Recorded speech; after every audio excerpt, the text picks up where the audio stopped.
Moi, mä oon Eero Saanemäki ja soitan ammatiksi nokkahuilua. Mulla on maaliskuun 9. päivä kello 15 soolokonsertti täällä Helsingin Musiikkitalossa. Tervetuloa kuuntelemaan sitä. Ja tällä videolla mä vähän kerron, mitä tämmöisen soolokonsertin järjestäminen vaatii ja minkälaista kaikkia taustahommia pitää tehdä, jotta voi päästä konsertoimaan ihan omassa konsertissa. Oli se sitten Helsingin Musiikkitalo tai joku muu paikka. Tervetuloa mukaan. Tärkeintähän minkä tahansa konsertin järjestämisessä on se, että on hyvä idea. Joku syy, miksi järjestää konsertti, mitä haluat, että yleisö kuulee. Ja mun soolokonsertissa se pääidea on Nokkahuilu Guru, joka on tämmönen mun keksimä nokkahuilumusiikki kokonaisuus. Ja sen lisäksi täällä mun soolokonsertissa täällä Musiikkitalolla kantaisitaan Jukka Linkolan sonaatti nokkahuilulle pianolle, jonka mä Jukalta pari vuotta sitten tilasin. Ja tämän Jukan sonaatin mun kanssa esittää pianisti Marko Hilpo. Tämä Nokkahuilu Guru kokonaisuus on semmonen, minkä mä kasasin tuossa about korona-aikaan, kun mä ajattelin tehdä tämmöisen tarinallisen konsertin, joka kelpaisi kaikenlaisille yleisölle, festivaaliyleisölle, yksityistilaisuuksiin, seminaareihin, synttäreille, mihin tahansa. Ja myös se konsertin sisältö sitten vähän muokkautuu tämän tilaajan ja yleisön mukaan. Eli kesto muokkautuu myös. Ja täällä Musatalossa mä esitän tästä Nokkahuilu Guru kokonaisuudesta semmoisen reilun puolen tunnin version. Ja sen konsertin ideana on aina se, että siinä käytetään mahdollisimman montaa nokkahuilua, yleensä yli 10 nokkahuilua. Ja soitetaan musiikkia hyvin monipuolisesti, yleensä keskiajalta nykypäivään. Ja näin tapahtuu myös täällä Musatalossa, että lähdetään liikkeelle keskiajalta ja sitten tullaan ihan uusimpaan suomalaiseen nykymusiikkiin.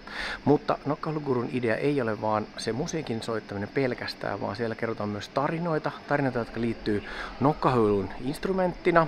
Sehän on maailman väärin ymmärretyin soitin, joten se kaipaa hieman tällaista tarinallista taustatusta.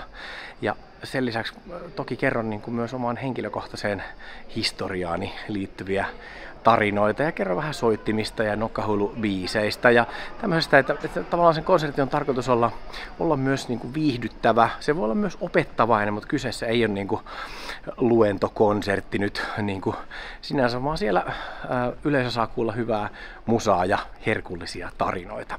Ja sitten tämä toinen puoli tästä musoolokonsertista on tosiaan kuuluisan jats- ja musikaali ja sanotaan klassisenkin tai tämmöisen crossoverin taitaja Jukka Linkolan uuden sonaatin kantaesitys. Tämä on tosiaan nokkahuilulle pianolle sävelletty tämä sonaatti ja se on hyvin harvinainen yhdistelmä. Tämmöisiä teoksia ei maailmanlaajuisestikaan ole kovin monta ja sitten semmoisia teoksia, jotka sisältää tämmöistä jats-harmoniaa, jats-rytmiä, funkia ja kolmimuunteisuutta ja muuta, niin tällaisia on hyvin, hyvin harvassa.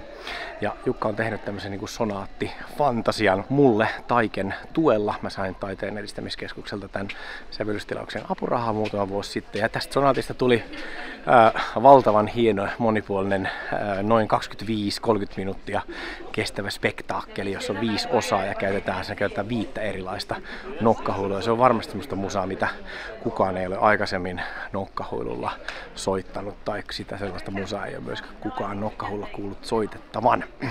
Joten tervetuloa konserttiin, ja nyt tämä videohan jatkuu tietenkin sillä, että mä selitän vähän, että mitä tämän konsertin järjestäminen oikein meinaa, mitä kaikkea se vaatii. No niin, nyt tässä kuitenkin ammattimuusikkona näitä hommia tehdään, niin pakko puhua siis ensin rahasta, eli käytännössä budjettisuunnittelusta, tulot ja menot. Ja nyt tähän budjettiin vaikuttaa ihan hirveästi se, että mikä tämän konsertin tarkoitus on. Että onko tarkoituksena saada mahdollisimman paljon rahaa itselle ja kanssamuusikoille, vai onko tässä jotain muitakin näkökulmia, esimerkiksi jonkunlainen promootio tai esittäytyminen tietynlaiselle yleisölle, tietynlaisessa paikassa, tietynlaisessa kaupungissa, tietynlaisella ohjelmistolla tai biisillä. Nämä kaikki vaikuttaa hyvin paljon siihen kulurakenteeseen. Nyt tuolla mun Musiikkitalon konsertissa, niin mä tosiaan soitan tämän Nokkahuilu Guru kokonaisuuden, jota mä oon soittanut vaikkapa festivaaleilla ympäri Suomea ja oon soittanut sitä myös pääkaupunkiseudulla, mutta vähän pienimmissä paikoissa ja pienimmissä tilaisuuksissa, yksityistilaisuuksissa, vaikkapa kirjastoissa ja tämmöisissä, niin se ei ole saavuttanut täällä niin suurta tietoisuutta ja yleisöä, niin toki mä haluan tuoda tämän ajatuksen niin kuin esille tässä Musiikkitalon konsertissa hyvin vahvasti. Ja toinen idea on tämä Jukka Linkolan sonaatin kantaesitys, eli mä oon siihen saanut aikanaan Taikelta apurahan, että mä oon pystynyt tilaamaan tämän biisin, ja nyt on erittäin iso juttu mulle, että mä pääsen sitten kantaesittämään sen sit nimenomaan Musiikkitalossa. Eli tässä on paljon tämmöisiä niin kuin ikään kuin rahan ulkopuolisia tekijöitä. Toki mä haluan tästä konsertista myös saada itselleni rahallisen korvauksen, mutta se ei ole kuitenkaan ehkä se päämotivaattori nyt tällä kertaa. Mitä nämä kulut ihan käytännössä on, niin tilavuokra on varmaan nykyään yksi suurimmista kuluista muusikoiden palkkioiden lisäksi. Sen lisäksi on sitten teostokuluja, teknisiä kuluja tai soitin vuokria, vaikkapa flyygelin viritys tai valo- ja äänimies tai tämmöisiä. Ja lipunmyynnistä koituu myös kuluja. Ja toki nykyään iso roolia näyttelee myös markkinointi. Siinä ei välttämättä euromääräisesti mene niin paljon rahaa, mutta aikaa ja vaivaa se kuitenkin vaatii aika paljon. Sitten taas niin tulopuolella, niin lippujen hinta kannattaa miettiä tosi tarkasti, että jos haluat salin täyteen, eli vähän tällainen niin promohengessä, niin lippujen hinta kannattaa pitää aika maltillisena. Jos taas haluat ottaa pikkusen riskiä siinä toivossa, että saat itsellesi enemmän rahaa tuosta keikasta, niin sitten lipuhintaa voi nostaa ylöspäin, mutta tämä toki sitten riippuu siitä konsertin luonteesta ja myös siitä tietenkin, että mitä siellä esitetään. Lipunmyynnin lisäksi sit voi saada tuloja myös vaikkapa sponsorisopimuksista.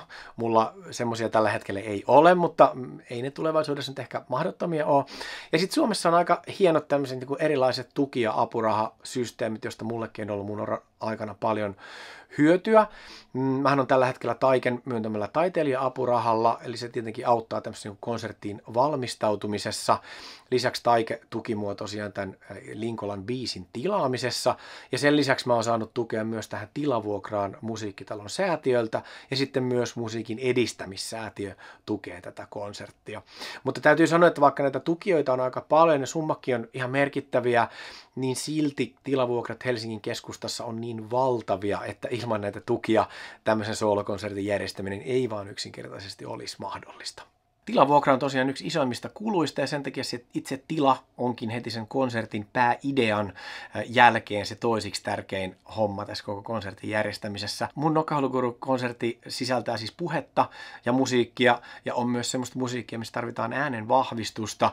Eli se tila ei voi olla kauhean niin kuin kaikuisa, eli tämän takia mikä tämmöinen kirkot tai tämmöistä ei tullut niin kuin kyseeseen. Toisaalta sitten jotkut kirjastot ja muut on aika niin kuin arkisia paikkoja. Ja sitten mä ajattelin, että tämmöinen Musiikkitalon nimenomaan tämä ravintolaklubi olisi hyvä yhdistelmä. Tämmöisen kuuluisan talon tiettyä prestiisiä, mutta sitten kuitenkin myös rentoutta. Ja tämä tila mahdollistaa niin kuin erilaisten musiikkityylien esittämisen. Toki se akustiikka ei ole siellä niin hyvä kuin voisi olla jossain niin kuin ikään kuin oikeassa konserttisalissa tai kirkossa, mutta mä haluan saada myös mun konserttiin semmoisen niin kuin riittävän rennon tunnelman, että vaikka siellä ihmiset istuukin konserttimaisesti sitä konserttia kuuntelemassa, mutta koska se konsertti sisältää sen musan lisäksi myös puhetta, niin siellä on semmoinen niin kuin kiva fiilis ja myös, että se puhe siellä kantaisi akustisesti ja ei tarvitsisi huutaa, ei tarvitsisi siellä niin kuin yleisön olla, että mitäs toi nyt tuolla niin kuin oikein hölisee, niin sen takia, että Musatalon ravintolaklubi sopii tähän toivottavasti tosi hyvin. Tähän mun vuokraamani tilaan kuuluu myös valo- ja äänisuunnittelu, eli se on kyllä niin kuin ehdottomasti plussaa sitten verrattuna vaikka johonkin kirkkoihin, johon tämmöiset asiat pitäisi järjestää itse, ja se on taas usein aika hankalaa ja voi olla myös aika kallista. Kolmanneksi tärkein asia on varmastikin sit markkinointi, jota kannattaa suunnitella kyllä monta kuukautta etukäteen. Mulla oli tässä hyvä, kun Musiikkitalo markkinoi tätä mun konserttia, niin se tarkoittaa sitä, että mun naama pyörii siellä Musiikkitalon monitoreissa. Niillä oli hienot kaavakkeet, että kun vaan sinne täytti netissä kaikki tiedot ja lähetti kuvat ja materiaalit, jotka siis tietenkin pitää sitä ennen valmistaa, niin he kyllä aika hyvin promoaa heidän talossaan tapahtuvia tapahtumia. Toki sitten mä oon käyttänyt myös omaa rahaa vaikkapa Facebook-markkinointiin ja sitten pitää tehdä käsiohjelmia ja toki tämmöistä word of mouth-tyyppistä meininkiä pitää harrastaa. Ja miksei tämmöinen videokin tavallaan toimi jonkunlaisena mainoksena tästä konsertista, että markkinointitapoja on toki monenlaisia nykyään. Markkinointi on tietenkin myös tämmöisten niin kuin lehdistötiedotteiden lähettäminen ja somepromot ja tämmöistä. Nämäkin kannattaa ja pitääkin aikatauluttaa tietyllä tavalla, ettei sitten tule kiire tämän lipunmyynnin kanssa. Mun konserttiin siis on vielä lippuja jäljellä. Nyt on siis 13. helmikuuta ja mun konsertti on 9. maaliskuuta ja tällä hetkellä on noin 50 lippua jäljellä, noin 100 on myyty. Eli tilanne on tosi hyvä, että mä oletan, että mä saan sen konsertin myytyä loppuun, mutta se nähdään sitten muutaman viikon kuluttua. Mä oon nyt hölissy hirveästi näistä käytännön asioista, mutta siis oikeastaan se kaikista tärkein asia, ei missään nimessä saa unohtaa sitä, se on treenaaminen, se on oma harjoittelu. Sille pitää jättää aikaa kaikista eniten. Eli nyt tämä kaikki sälä, nämä markkinoinnit ja budjetoinnit ja bla bla bla, ne on todella tärkeitä, ilman niitä se konsertti ei onnistu, mutta esittäjä ei tule ikinä olemaan tyytyväinen omaan konserttiinsa, ellei se ole harjoitellut riittävästi. Toki niin kuin elämässä tapahtuu kaikenlaisia asioita ja mustaankin tuntuu, että mulla on aika usein kiire, mutta sitten on vaan pakko priorisoida ja koittaa tehdä parhaansa. Mun konsertissa kuullaan siis musiikkia viimeisen 1000 vuoden ajalta 10 eri nokkahuilulla. Ja vaikka mä oon samankaltaisen kokonaisuuden esittänyt jo aika monta kertaa, niin silti siinä on aina uusia elementtejä mukana. Ja sitten toisaalta, että esiintyy yksin tuommoisen reilun puolen tunnin ajan ilman minkälaista taukoa, niin se on jo suoritus sinänsä. Sitten siinä konsertissa saattaa olla sellainen pieni muutaman minuutin hengähdystauko, ja sitten alkaakin jo se Jukka Linkolan sonaatin kantaesitys. Siinä tosiaan mulla on mukana Marko Hilpo soittamassa pianoa tai flyygeliä. Ja tämä sonaattihan siis on valtava teos, siis se on melkein puoli tuntia kestävä spektaakkeli, jossa on 5 osaa ja niissä kaikissa osissa käytetään eri kokoisia nokkahuiluja ja siinä on jats-rytmiikkaa ja atonaalisia elementtejä ja vaikka ja mitä. Tämä on niinku ohjelmana hyvin haastava ja mä toivon, että mä oon jättänyt aikaa riittävästi treenaamiselle, että nyt tässä kun on tämä vajaa kuukausi aikaa, niin tässähän tämä tiivistyy tietenkin tämä ajankäyttö ja mä oon pitänyt aika tarkkaa harjoittelupäiväkirjaa myös varsinkin tuon Linkolan biisin osalta, että missä siinä ollaan menossa ja nyt on tavallaan semmoiset viimeiset tiettyjen tahtien ja paikkojen tsekkaukset käynnissä ja me ollaan Markokin kanssa pidetty yhdet harjoitukset, huomenna on seuraavat ja sitten me äänitetään ne ja lähetetään Jukalle sitten kommentoitavaksi sillä, että tämä on niin kuin pitkä prosessi, mutta mä haluan oikeasti, mulla on joskus ehkä käynytkin jopa sillä, että kun mä oon järjestänyt omia konsertteja, niin sitten mä oon siinä tyyliin samalla viikolla tajunnut, että ai niin, piti harjoitella vähän enemmän. Ja se ei ole kiva fiilis, että vaikka olisi kuinka taitava esiintyjä ja soittaja, niin kuitenkin se on se harjoitus, joka tekee mestarin, niin tylsää kuin se onkin, mutta näin se vaan on. Vain harjoittelemalla voi saada sitä varmuutta siihen esiintymiseen ja sitä monimuotoisuutta sen oman ohjelmiston tulkitsemiseen, eli tätä en voi riittävästi korostaa. Kannattaa harjoitella. Ja sitä on siis tehnyt kyllä tässä, että tervetuloa vaan kuuntelemaan niitä harjoittelun tuloksia sitten tuossa 9.3. Sitten on oikeastaan enää jäljellä itse keikka ja keikkapäivä. Keikkapäivä kannattaa aikatauluttaa sillä, että ei ole kiire. Ja kannattaa ottaa huomioon se, että voi tapahtua jotain. Voi tulla jotain sattumuksia. Voi tulla lakko tai ruuhka tai joku soitin voi kolahtaa johonkin tai nuotti saattaa unohtua tai tulee joku tärkeä puhelu tai että elämä on täynnä yllätyksiä. Niin sillä, että on riittävästi aikaa konserttipäivänä, niin se on kyllä erittäin tärkeää. Ja sitten toki tämmöinen konsertti, mikä tahansa konsertti mun mielestä kannattaa aina tallentaa. Se kannattaa aina videoida hyvällä laadulla, myös hyvällä äänenlaadulla, niin sitten jälkikäteen sitä voi sitten käyttää niin kuin itseopiskeluun, niin kuin mä teen hyvin useasti, että mä katson mun kaikki keikat ja yritän niistä oppia, että mikä meni hyvin ja mikä ei niin hyvin. Ja toki sitä samaa matskua voi sitten käyttää somessa siinä samalla, että siinä on niin kuin tuplahyöty. Sitten onnistuneen konsertin jälkeen siinä tietysti tavataan yleisöä, myydään levyjä ja tehdään muutenkin vähän tämmöistä networking-hommaa. Nokkahuilistilla usein on sillä lailla, että ihmiset tulee ihmettelemään niitä soittimia, että mitä ihmettä sä oikein soitit.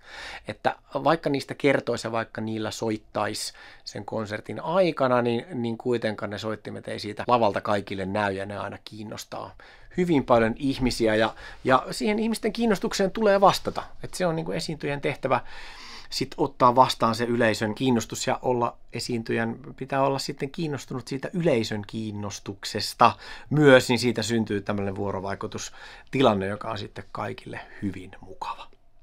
Nähdään mun Nokkahuilu soolokonsertissa 9.3. kello 15 Musiikkitalossa Helsingissä.